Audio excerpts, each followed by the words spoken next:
Eh, Uno viene, eso le digo a mis amigos de izquierda, como dice Claudia, los amigos de izquierda, digo, oiga, terminó la hora de las denuncias y terminó esta confrontación y vamos a una cosa constructiva, crítica, pero constructiva y a proponer cosas. Entonces, yo sí creo que a las FARC hay que exigirle que no le hagan trampa a la democracia, que se vengan, se desarmen y se metan al escenario democrático. Y van a tener que aprender democracia, porque uno no sale de una guerrilla autoritaria que solucionaba también con pena de muerte todos sus temas internos, que negaba la ciudadanía en las regiones. Es que no hay ciudadanía en las regiones donde ellos están. Nosotros que hacemos investigación sobre eso, pues puedo enviárselos a todo el mundo, el código, el manual de conducta, el código de conducta de las FARC para las comunidades, manual de convivencia lo llaman. 42 puntos, es un código de Hammurabi, simple, donde se meten en la vida cotidiana de toda la gente, controlan la vida social, dicen a qué hora se levantan, a qué hora se hacen fiestas, y no es que sean, pues son controladores de la vida social, han abolido cualquier cosa, el consumo de drogas, el de licor, todo en sus zonas controlan una cosa impresionante. Un manual de convivencia que se lo envidiaría el doctor Ordóñez, el procurador general. Es impresionante el conservadurismo. ¿Cuál revolucionario? ¿Cuál libertad? Eso es un tema durísimo. Entonces, ellos van a tener que aprender democracia. Pero como nosotros, por lo menos en el caso mío, llevo un poco de años aprendiendo democracia y ustedes dicen que son la miel de la democracia, entonces también tienen que aprender unas cosas o desaprender unas cosas que fueron perversas. Por ejemplo, no se inventaron los militares ese concepto de orden público, eso se lo inventaron los políticos y los pusieron a jugar en control de orden público, les dieron esa misión y esa misión era que cada que hay un conflicto social, el alcalde, en vez de ir a atender cuando hay una protesta campesina, una mujer campesina, a poner la cara como autoridad civil y hablar qué les pasa, a ver cuál es el reclamo que ustedes tienen. No, primero va y coge a las fuerzas militares y se las lleva para la reunión. Y a UPA. Y entonces, de al otro lado también están armados con machetes o con piedras y empieza una confrontación casi en todas las protestas sociales en Colombia. Esto es reciente, la concertación, el espíritu concertador. A mí eso es lo que me anima de este momento del país, el espíritu de oír y de ver qué es lo que pasa allí. En clave de democracia hay que y hay que abolir el concepto de orden público en el tratamiento de la protesta social. Voy a otra cosa. Este tema yo sé que es muy espinoso. La diferencia entre las fuerzas militares y las guerrillas. Hay una diferencia fundamental, claro. Hay diferencias fundamentales de todo orden, de todo orden. Pero en una guerra, quiero que me entiendan esto, quiero que me lo oigan sin prevenciones. En una guerra hay una cosa que los iguala, es el derecho internacional humanitario. Y eso vale para los dos. La guerrilla no puede escudarse en su idea revolucionaria, en que estaban haciendo la cosa más limpia de transformación y de representación del pueblo. Ese discurso se les acaba frente al derecho internacional humanitario. No excusa ningún atropello de ellos a la población civil. No excusa la no distinción entre combatientes y no combatientes que tiene el derecho internacional humanitario. Pero tampoco el representar la Constitución, el representar la institucionalidad del país, eso tampoco excusa las violaciones al derecho humanitario de la fuerza pública, que las hay. Es imposible una guerra, todas las guerras, ninguna guerra es limpia. En todas guerras se viola el derecho humanitario, en proporciones diferentes. Y en una guerra irregular sí que sí se viola el derecho humanitario. Es natural de esa guerra. Y por eso es que está el derecho humanitario, porque se viola para tratar de controlar eso. Hay que mirar en clave de derecho humanitario la justicia transicional que viene. Las fuerzas militares, creo yo, con todo respeto, no deben tener el concepto de inocencia para enfrentarse a lo que viene, a la transición, sino el concepto de derecho humanitario.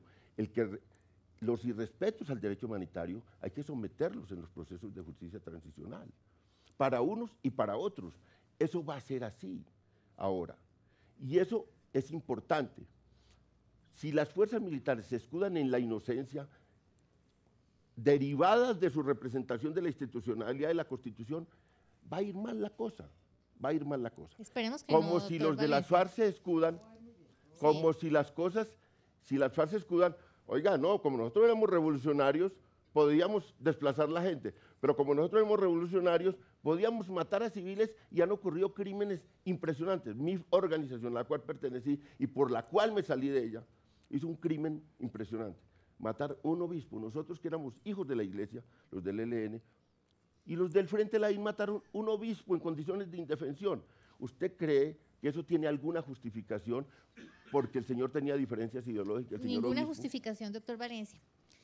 Y si me permite, le voy a hacer la misma pregunta al general Salgado. Interrumpe, Usted genial. decía el general Mejía que el ADN de nuestro ejército era la democracia. Y aquí nuestros tres panelistas de lujo le están exigiendo mucho al ejército. ¿Usted cree que está preparado el ejército, todo el ejército, oficiales y tropa, para ese reto? Y permítame recordarle, con la venia del director, algunas situaciones incómodas, como la filtración de coordenadas, como la filtración de grabaciones cuando se cayó el helicóptero. Si estamos alineados, ¿va a haber algunos retiros? ¿Cómo va a ser el asunto? Por supuesto que estamos preparados y nos estamos preparando para acoger a todos los desmovilizados de las FARC. Y tendrán todos los derechos que tienen nuestros ciudadanos y nosotros obviamente los cuidaremos y cuidaremos esa tarima, senadora, con todo el cariño y con todos los derechos que tienen. Fíjese el reto tan grande que tiene el ejército, ahora que usted habla del derecho internacional humanitario, y son los marcos jurídicos, que esos están relacionados directamente con el uso de la fuerza. Entonces nosotros a las FARC las combatimos bajo el marco jurídico del DIH, y eso nos permite, como decía mi general Mejía, utilizar ciertas capacidades que básicamente es el uso letal de la fuerza. El resto de expresiones criminales se combaten bajo el marco de derechos humanos. Eso quiere decir que no podemos utilizar muchas capacidades y hacia allá estamos transitando, pero eso no es nuevo. Hoy en día estamos combatiendo todas las formas de criminalidad y de ilegalidad que se dan en este país. En ese post-FARC, obviamente que habrá un gran componente que se desmovilizará, habrá un gran componente que entrará a la vida política. Sabemos que van a haber unas disidencias, sabemos que hoy existen una cantidad de alianzas criminales hacia narcotráfico, hacia minería ilegal, hacia contrabando, hacia secuestro, y seguramente seguirán haciéndolo, con una pequeña diferencia, que ya no son FARC. Porque cuando se firme un acuerdo en La Habana, en ese momento, esos señores de las FARC que están sentados en La Habana son los dueños del nombre y son los dueños de la marca. Y las FARC se acaban. Y esos subsistemas de alianzas criminales y de recursos y de cosas ilegales que probablemente continúen, no tendrán ese sabor FARC. Eso a nosotros nos va a limitar en el marco del uso de nuestra fuerza contra ellos, y eso lo entendemos perfecto y lo estamos trabajando. Nuestro plan de transformación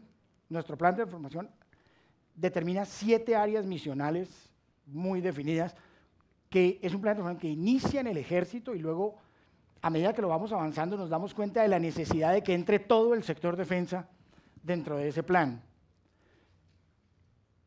Y tiene 3 áreas misionales puntuales. Las primeras, las naturales, que obviamente es la defensa nacional, que es el área misional por excelencia de las fuerzas militares.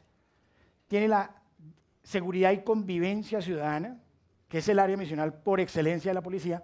Y en el centro tiene una que se llama seguridad pública, que es la presencia del ejército en el territorio nacional, como así se ha dado.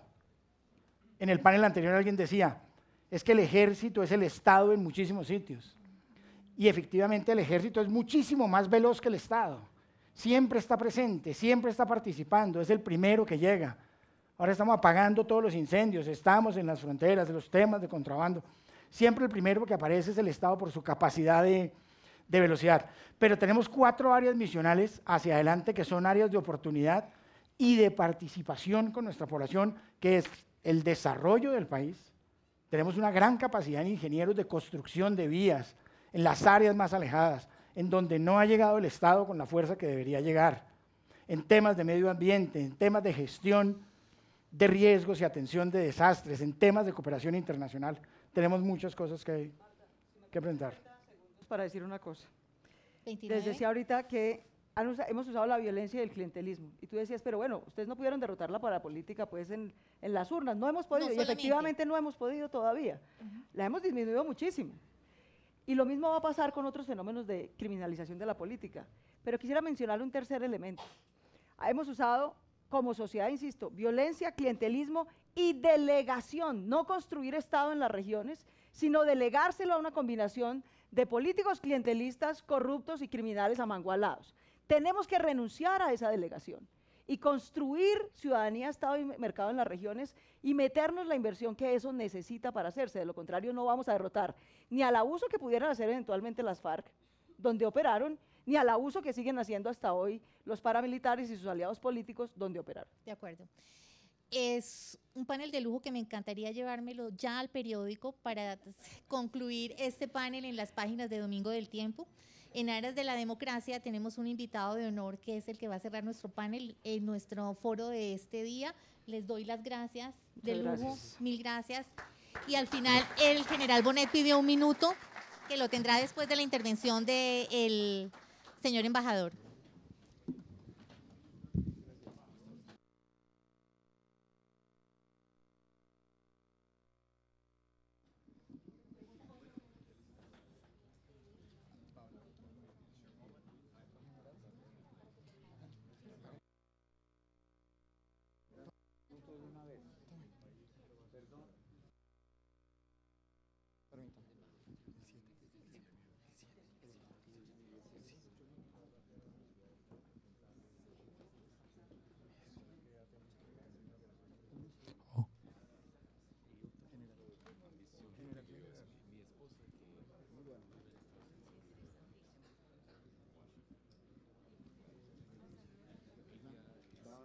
Sí, pero ¿qué le iba a contestar a León Valencia? Sí, pues que puede ser que salir a una hora en punto.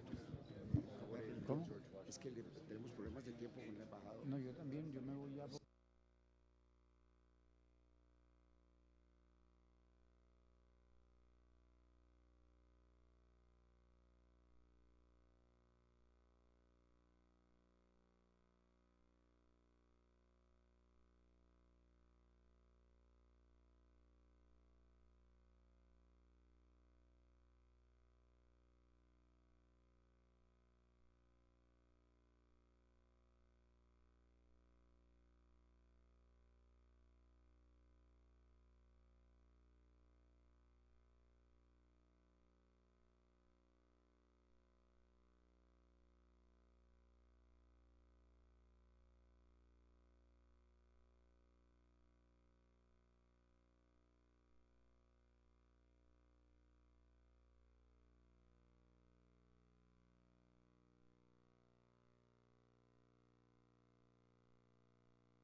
Les agradecemos a los acompañantes en el salón, si pueden por favor tomar sus asientos.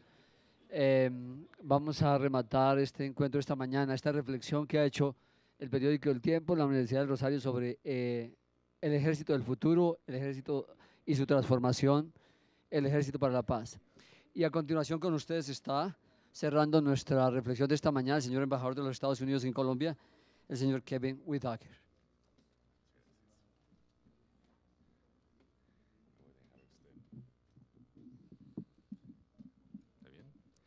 Muy buenos días, sí. Es un gran placer estar con ustedes hoy día. Muchas gracias a la universidad, al Tiempo, a todos por haberme invitado. Muchas gracias a los señores generales, gracias por estar. Primero, quiero empezar reconociendo de nuevo los logros alcanzados en la mesa de negociación en La Habana. La conclusión del arreglo acerca de la justicia transicional y el acuerdo para finalizar las negociaciones en una fecha determinada son verdaderamente históricos. Esto quiere decir que la paz se acerca. Quiero reconocer la dedicación, el compromiso y el profesionalismo de los equipos de negociadores. Al mismo tiempo, es importante resaltar que esto tuvo lugar gracias a la visión y el coraje del presidente Santos. Como siempre digo yo, hemos estado con Colombia en sus momentos más difíciles y ahora, con la paz en el horizonte, pueden seguir contando con nosotros. Su éxito es nuestro éxito y estamos complacidos de ser sus socios en este esfuerzo. Un elemento clave que traerá el futuro es el tema de esta conferencia, que pasará con las Fuerzas Armadas.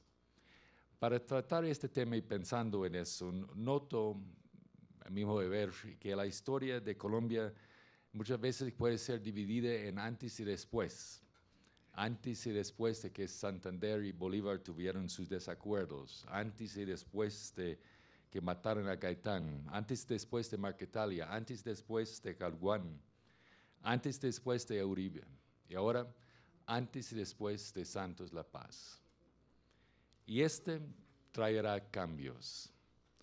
Todo cambio es perturbador, difícil, confuso. Los cambios que la paz implica afectarán desapercibidamente a las Fuerzas Armadas.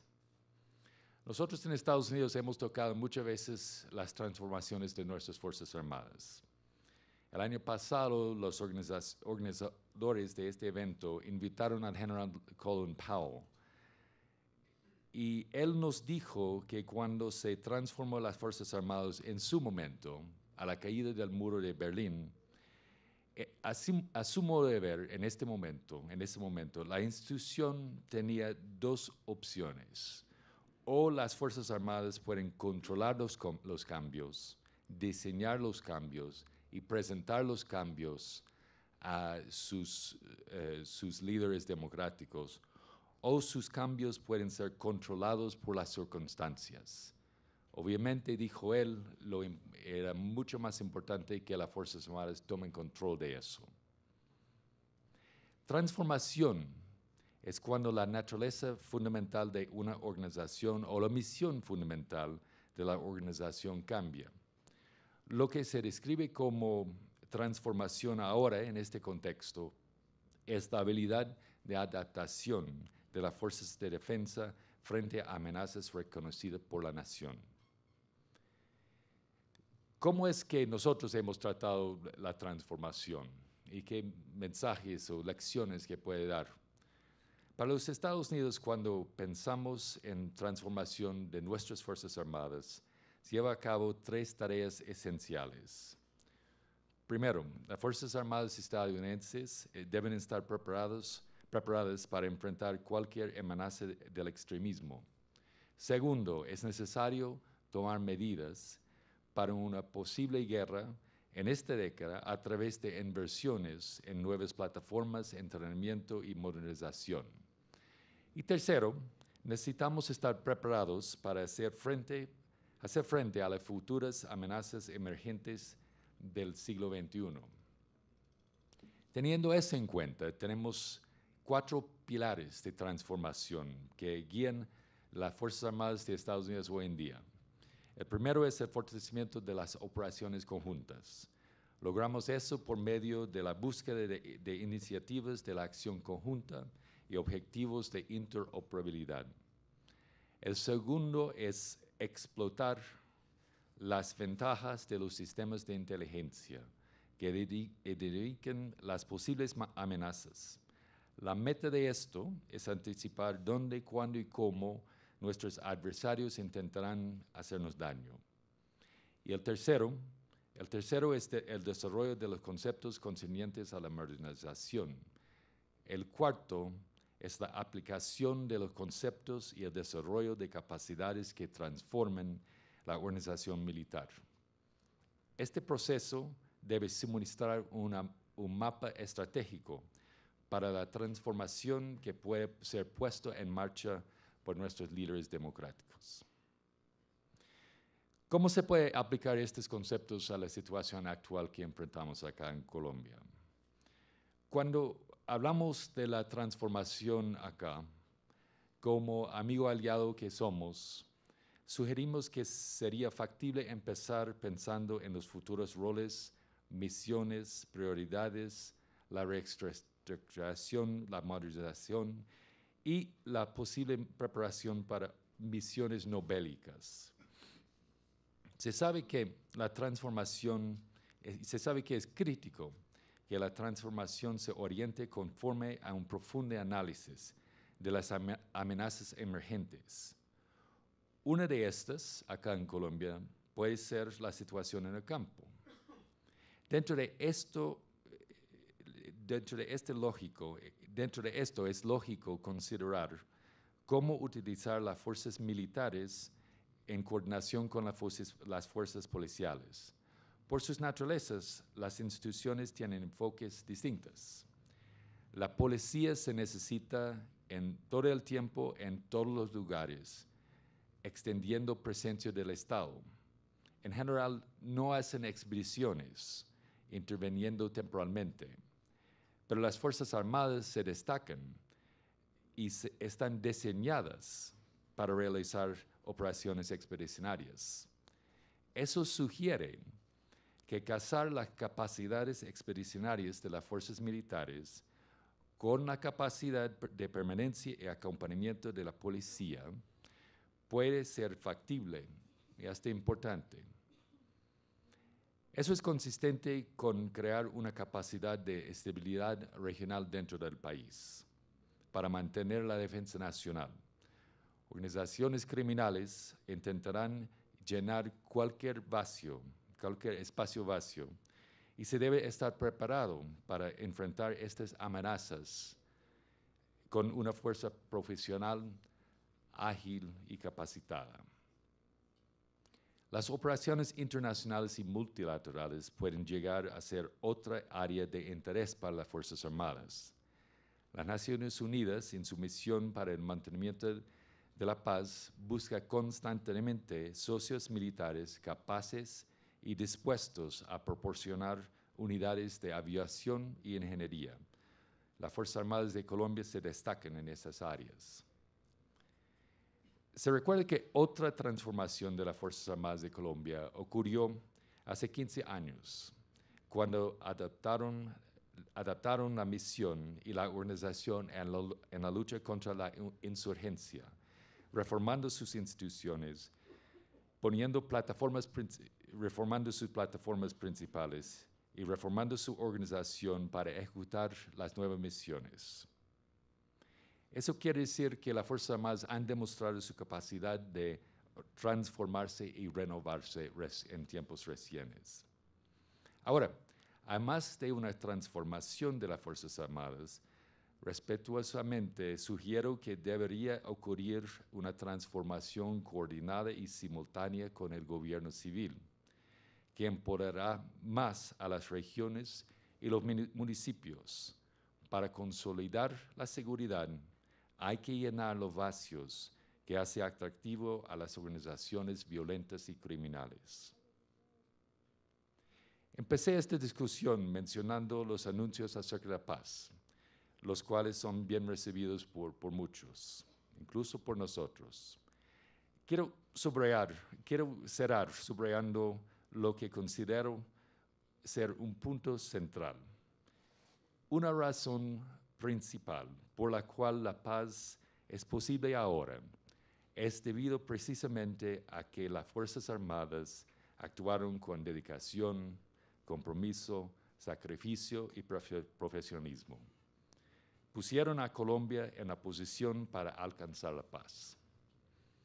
Tenemos el orgullo de ser sus socios en esto, y así seguiremos siendo. Déjenme compartir una historia muy rápida con ustedes. Mi padre fue oficial del ejército y yo crecí en los forts del ejército alrededor de los Estados Unidos. En los fuertes del ejército estadounidense, cada día a las 5 de la tarde, las banderas están bajadas al sonido del toque de silencio, y todos suspendíamos lo que estábamos haciendo y mirábamos hacia la bandera. Era una muestra concreta y diaria del amor a la patria y compromiso al servicio. Recientemente en una base militar colombiana experimenté esa misma ceremonia y sentí el mismo compromiso por parte de los colombianos. El amor de patria de los colombianos y el aprecio por las Fuerzas Armadas es palpable, real y auténtico. Y esa conexión entre el país y las Fuerzas Armadas, ese compromiso de servicio al gobierno democrático, esa mística, beneficiarán a ustedes mientras definen y se enfrentan a los retos que encontrarán. En esto, saben que pueden contar con nosotros tanto hoy como ayer como mañana. Muchas gracias por su atención.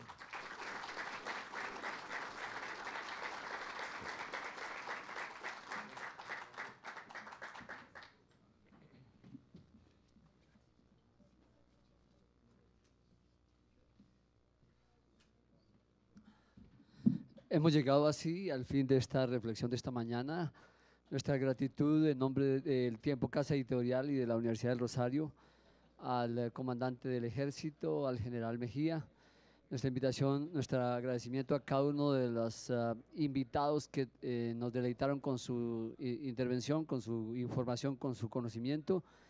Y les informamos tanto a quienes nos acompañan en este auditorio como a quienes nos siguen por los medios de la Casa Editorial del Tiempo, que estaremos aquí de nuevo en breve con otras reflexiones sobre este que es el tema político más importante del país, el proceso de paz de La Habana.